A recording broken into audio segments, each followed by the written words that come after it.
అందరికీ నమస్కారం. నేను మీ శిరీష, జనసేన పార్టీ తెలంగాణ. తమ్ముడు బాల్మూర్ వెంకట్ ఏం మాట్లాడుతున్నావు? ఏం బుర్ర పని చేస్తలేదా? సోయలేదా నీకు? ఏం మాట్లాడుతున్నావు పవన్ కళ్యాణ్ గారి గురించి?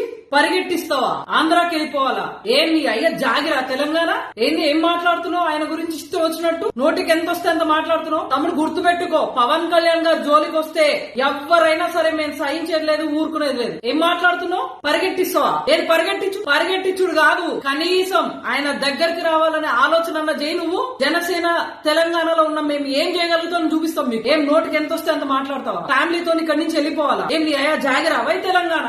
ఏం మాట్లాడుతున్నావు నువ్వు? నోరు అదుపులో పెట్టుకో. మిడిమిడి జ్ఞానం ఏంది? యువత ఊరుకోదా? అరే ఆ యువతను అడ్డు పెట్టుకుని ఏదో సాధించడానికి వచ్చినావు కదా, ఏం పీకినావు? ఏం చేసావు యువతకు నువ్వు? మీ కాంగ్రెస్ పార్టీ వచ్చింది కదా ప్రభుత్వంలో, 2 ఏళ్ళు అవుతుంది కదా. ఏం జాబ్ నోటిఫికేషన్లు ఇప్పించినావు? ఎన్ని జాబ్ పోస్టింగ్లు ఇప్పించినావు? యువత కోసం ఏం నిలబడినావు? అరే మీ కళ్ళబొల్లి మాటలు ఇన్నుడు యువత ఎప్పుడు మర్చిపోయిందిరా బాబు. దయచేసి ఎవరో మీ వెనకాల ఉన్నారో, యువతంతా నీ వెనకాల ఉన్నదని పిచ్చి ఆలోచన పోకు. తమ్ముడా చెప్తున్నా, ఇంకొకసారి ఆయన క్షమాపణ చెప్పుడు కాదు, నువ్వు వెంటనే పవన్ కళ్యాణ్ గారికి క్షమాపణ చెప్పకపోతే పరిణామాలు తీవ్రంగా ఉంటాయి. గుర్తు పెట్టుకో. ఊరుకునేది లేదు ఇక్కడ, ఊరుకునేటోళ్ళు ఎవరు లేరు. కబడ్దార్ బిడ్డ, నోరు జర అదుపులో పెట్టుకుని మాట్లాడు. ఎంతలో మాట్లాడాలో అంతలోనే మాట్లాడు. ఆయన నీ లెక్క ఆలకాలు నీలకాలు పట్టుకుని పదవులు తెచ్చుకోలే. 100% స్ట్రైక్ రేట్ తో ఉప ముఖ్యమంత్రి అయిండు. తమ్ముడు నోరు అదుపులో పెట్టుకో. ఉన్న పలంగా నీ మాటలు వెనక్కి తీసుకుని పవన్ కళ్యాణ్ గారికి క్షమాపణ చెప్పలే అనుకో, పరిణామాలు తీవ్రంగా ఉంటాయి. ఆల్రెడీ మీ కాంగ్రెస్ ప్రభుత్వాన్ని తరిమి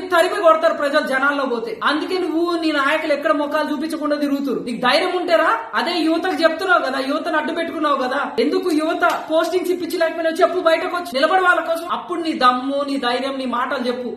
ఊకే మైక్ ఉంది కదా అని కథలు చెప్పకు.